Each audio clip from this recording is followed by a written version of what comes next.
어쩌면 나는 단순하게 돈을 벌고 싶었는지도 모르겠습니다. 지금 하는 일을 유지할 수만 있다면 미래 수입은 계속 생기리라고 안일하게 생각했던 것입니다. 하지만 단순히 여러 가지 일을 한다고 해서 위기가 비껴가진 않는다는 걸 이번 사태를 겪으며 깨달았습니다. 지금은 온라인과 오프라인을 넘나들고 다양한 플랫폼에 유연하게 대처할 수 있는 실행력이야말로 최고의 능력 아닌가 싶습니다. 이제는 압니다. 지금 내게 필요한 건 준비가 아니라 힘 빼기라는 걸.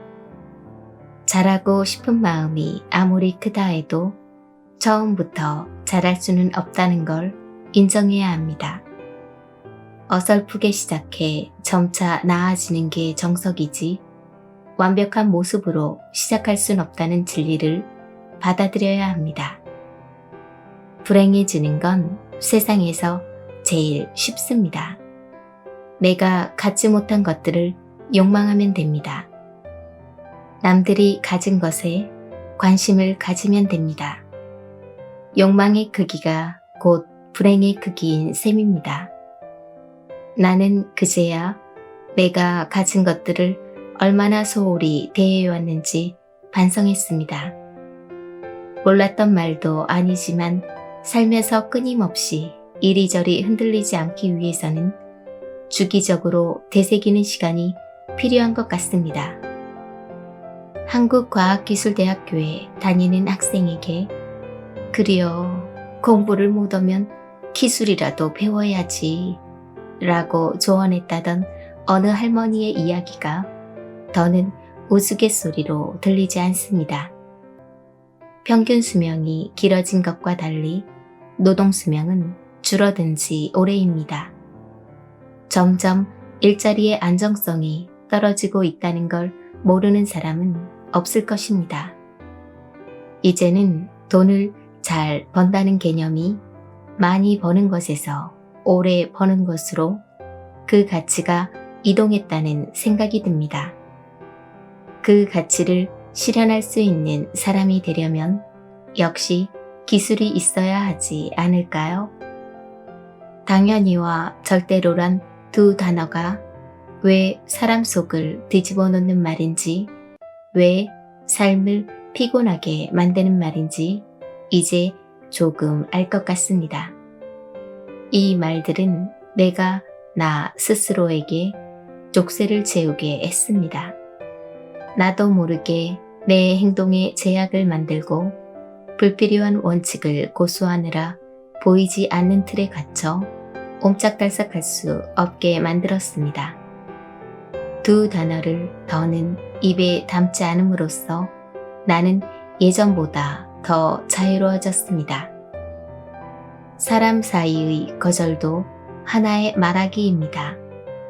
단순히 안 해요, 싫어요 라고 말하는 거절이 아닌 관계를 끊는 거절도 그렇습니다.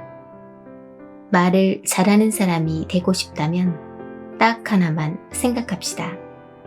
바로 내 이야기를 듣게 될 사람입니다. 내가 그 사람의 입장이 돼서 어떤 말을 듣고 싶을지만 충분히 고민해도 답은 쉽게 나옵니다. 말은 스타일보다 내용이 더 중요하고 그 내용은 상대에 대한 배려에서 시작됩니다. 내가 듣고 싶은 말은 내가 제일 잘 아는 법입니다. 그 말을 주위 사람들이 해주면 좋겠지만 안타깝게도 내가 듣기 싫은 말이 들려올 때가 더 많습니다. 내 가능성을 죽이는 말에 상처받을 시간에 내가 내게 무한한 가능성을 보여주는 말을 해봅시다. 모르긴 해도 세상에서 제일 좋은 습관 중 하나가 될 것입니다. 내가 해줄 수 있는 가장 확실한 답변은 딱 두 가지입니다. 하나는 누가 내 글을 혹독하게 평가하면 그 사람에게 우환이 생긴 것이고, 다른 하나는 내 경험과 생각만큼 좋은 글쓰기의 재료는 없다는 것입니다. 내가 쓰고 싶은 글은 오직 나로부터 시작됩니다. 글을 쓰고 싶은 욕구는 나를 표현하는 여러 방법 중 하나입니다. 글쓰기는 돈 한 푼 안 들이고 행할 수 있는 즐거운 순간입니다. 그러니 글을 쓰고 싶은 모든 사람들이 그저 자신의 글쓰기 실력을 의심하지 않고 즐겼으면 좋겠습니다. 불필요한 짐을 버리고 필요한 물건을 적절한 위치에 두어 훌륭한 공간을 만드는 작업은 쓸데없는 표현을 걷어내고 최적의 문장으로 글을 쓰는 것과 마찬가지 아닐까요? 결론적으로 뭐가 많을수록 좋은 게 아니라는 것입니다. 현실을 바꾸는 것을 어렵다지만 나를 바꾸는 것은 가능합니다. 그런 변화가 당신의 돈이 되고 말이 되고 글이 되어줄 것입니다. 나는 나를 지킬 수 있는 사람일까요? 돈 때문에, 말 때문에, 사람 때문에 우리는 무의식적으로 때문에라는 말을 붙여 지금 내가 불행한 이유를 나열합니다. 하지만 정말 그럴까요? 이 책에서 저자는 의외로 삶의 만족감이나 행복을 느끼는 순간은 그런 거창한 이유들이 아니라 매일 마주하는 일상을 우리가 어떤 태도로 맞이하고 있는가에 달려있다고 말합니다. 그런 작은 습관과 선택들이 모여 그래도 괜찮은 하루를 만듭니다. 특히 우리 생활과 밀접한 관계를 맺고 있는 돈, 말, 글. 돈은 왜 버는 것이고 어떻게 벌어야 하는 것일까요? 또 말을 잘한다는 것은 무엇이며 나는 나에게 어떤 말을 해주고 싶은 사람인가요? 글쓰기가 본질적으로 괴로운 이유는 그리고 그 속에 내가 담고 싶은 이야기는 무엇일까요? 하루에도 몇 번씩 말과 흔들리는 상황이 오기 마련이고 사람마다 다른 기준을 가지고 있기 마련이지만 이런 질문들에 답을 해나가다 보면 적어도 상황이나 말에 흔들리지 않는 나만의 중심을 찾아갈 수 있습니다. 저자는 우리 삶에 필요한 세 가지, 우리는 돈과 말과 글과 어떤 관계를 맺으며 살아가고 있을까?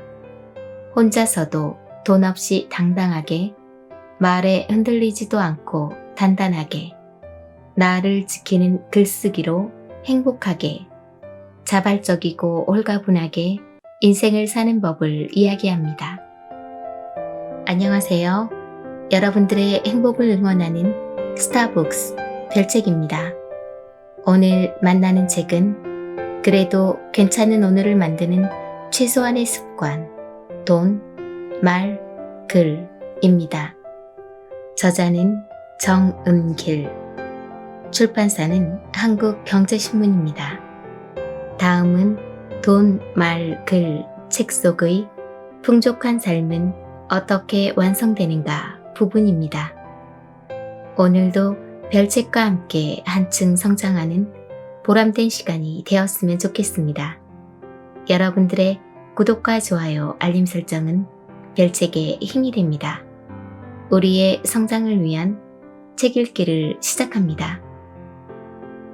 풍족한 삶은 어떻게 완성되는가?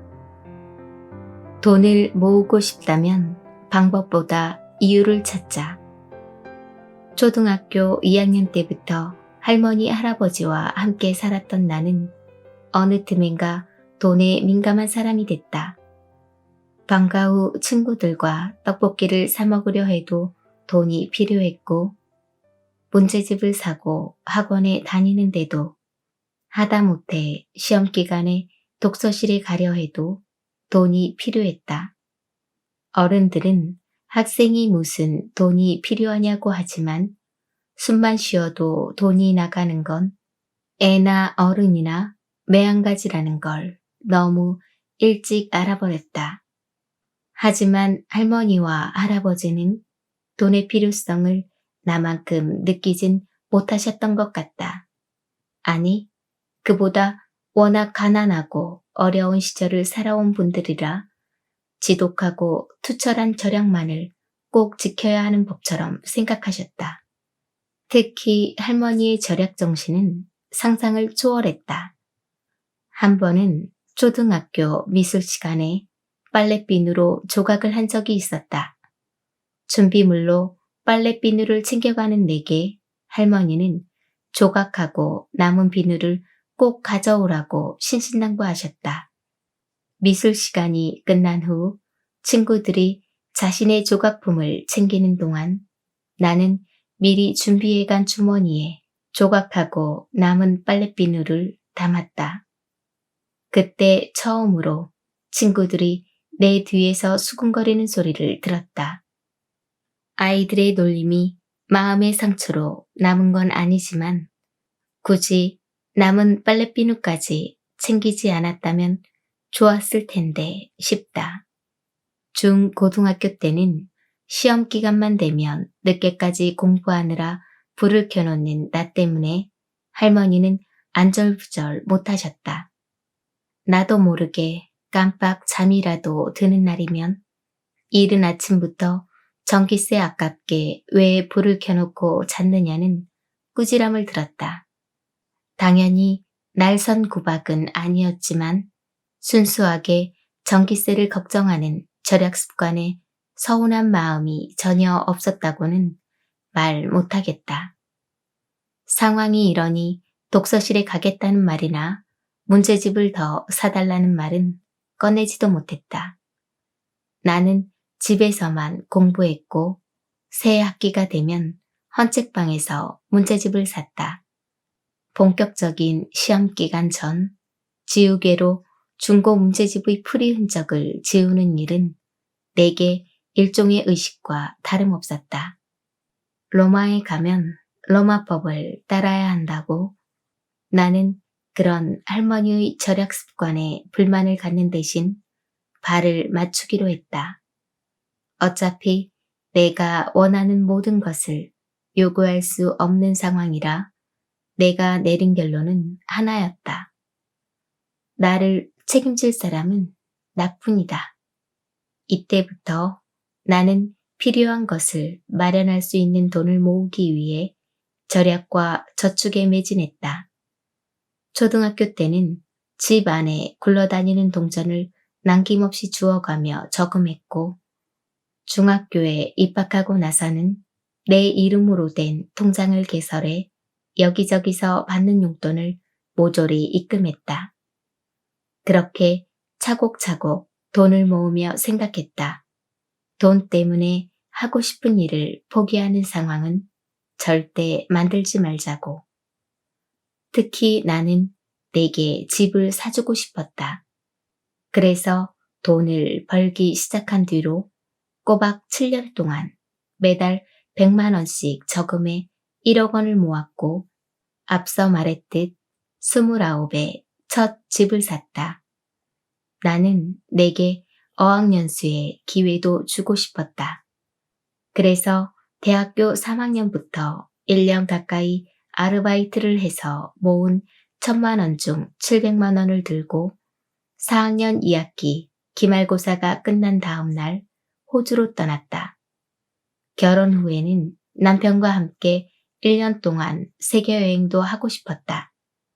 그래서 결혼 3년 차에 아파트 대출금을 모조리 갚고 7천만 원의 여행 경비와 여행 후 필요한 생활비까지 마련해 놓은 다음 세계 여행을 다녀왔다.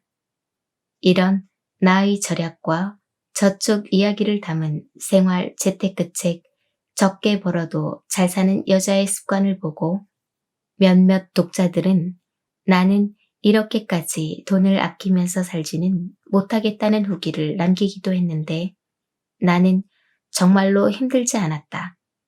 그 책에서도 밝혔듯이 돈 모으기가 힘든 건 방법을 몰라서가 아니라 이유를 몰라서다.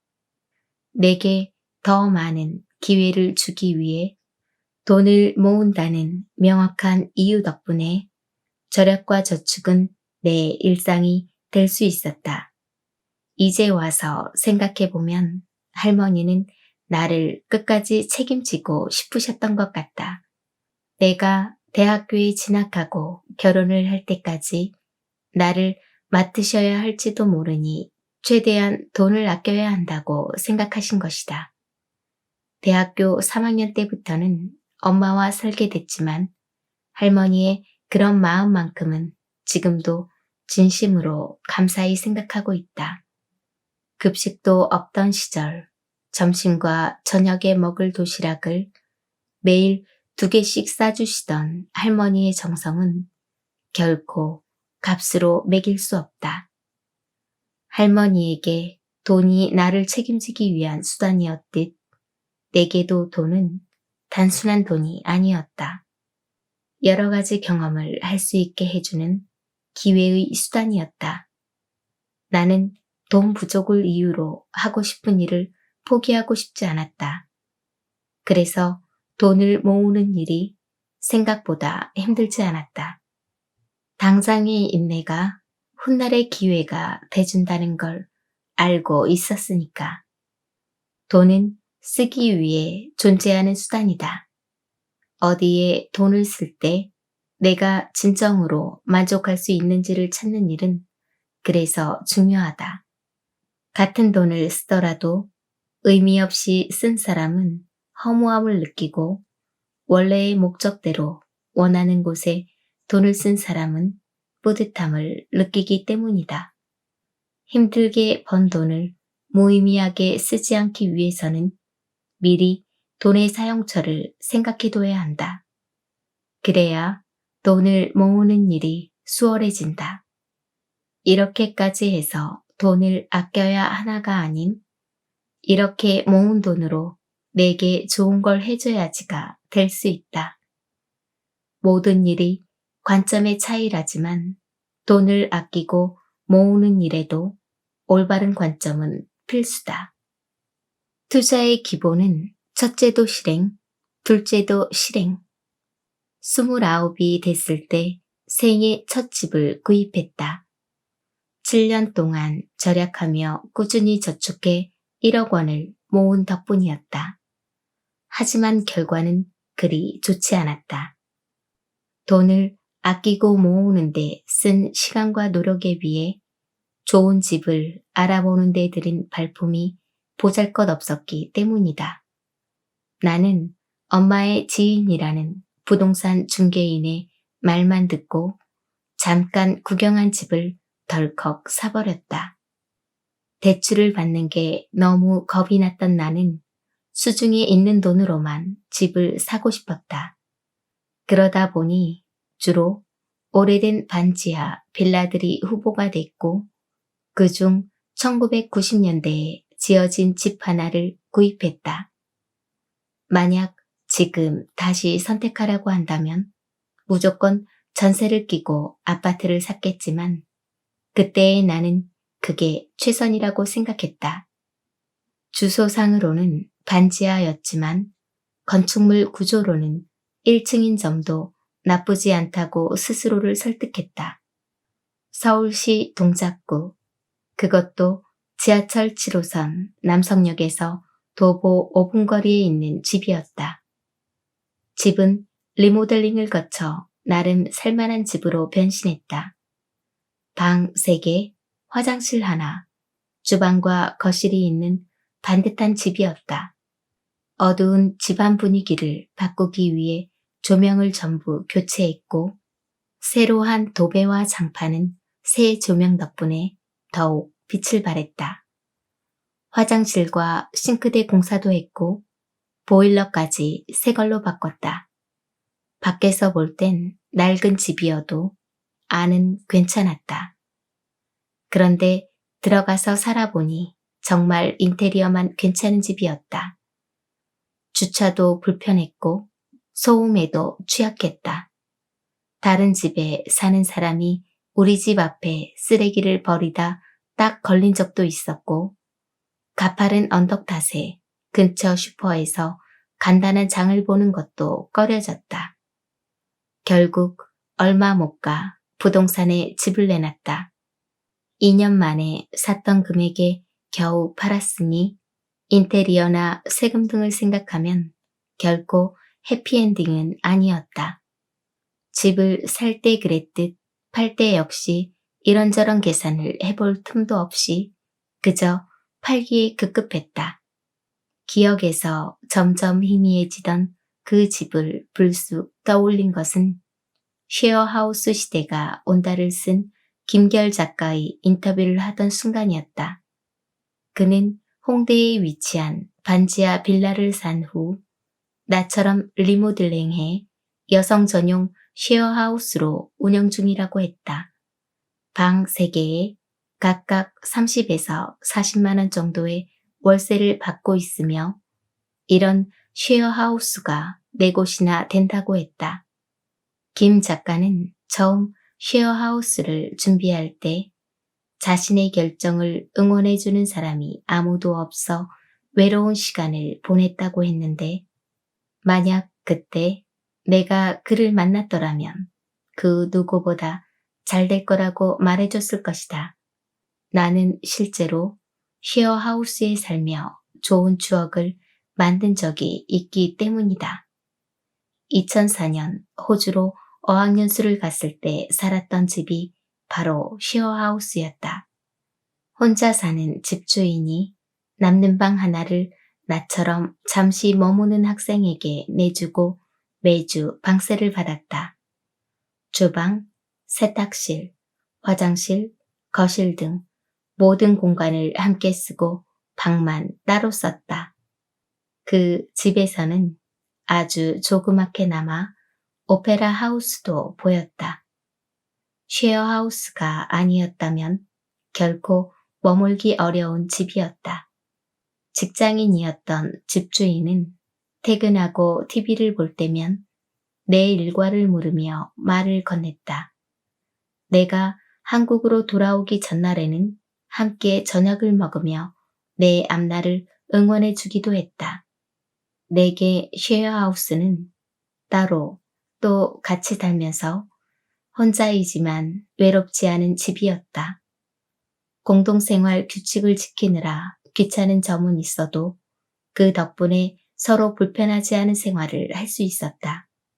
김 작가는 이 같은 장점을 알아봐줄 사람들을 기다리며 주변의 혹평에도 불구하고 묵묵히 쉐어하우스를 완성했다. 그리고 단 2주 만에 만실이 됐다.